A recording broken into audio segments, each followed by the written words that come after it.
My name is Alexander Knopp, and this is Introduction to Mathematical Reasoning. Quite often, we want to prove some statement for all positive n.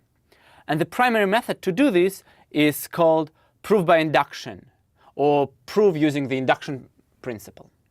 Let us start from the example. Let's assume that it's given that n is a positive integer, and the goal is to prove that n is less or equal than 2 to the n. Okay, so let's use the proof by contradiction and assume the opposite.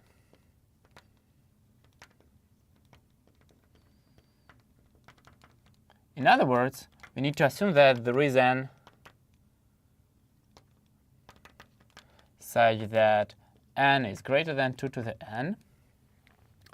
And let us choose the smallest such n.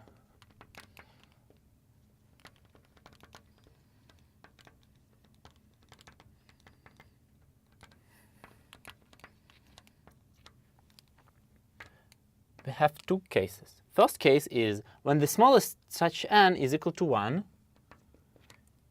then 1 should be greater than 2, because we know that n is greater than 2 to the n, which implies the contradiction. Okay.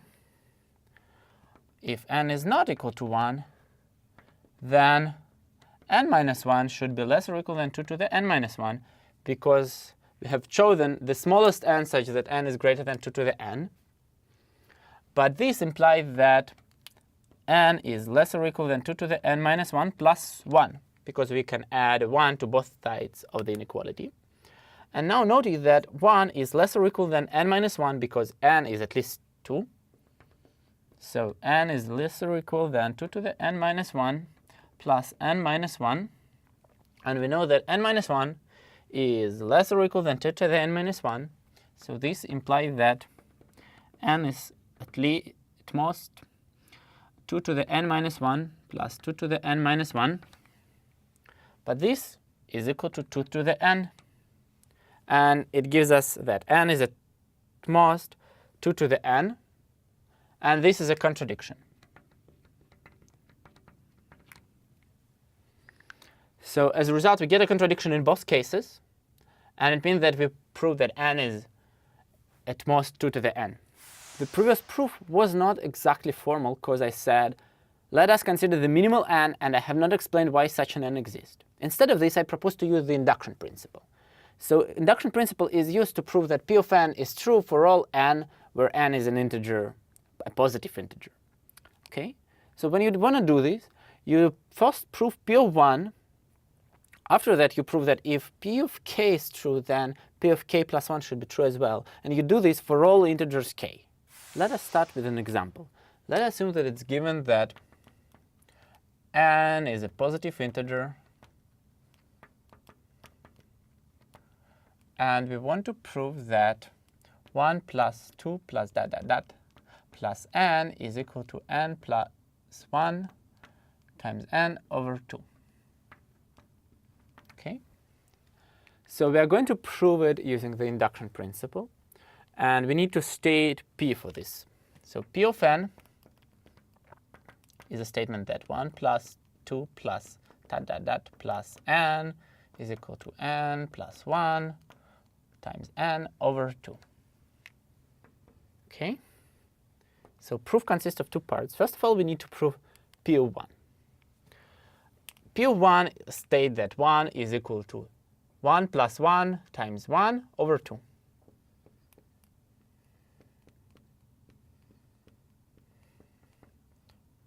Which is true because 1 plus 1 is 2, over 2 it's 1, times 1 it's 1.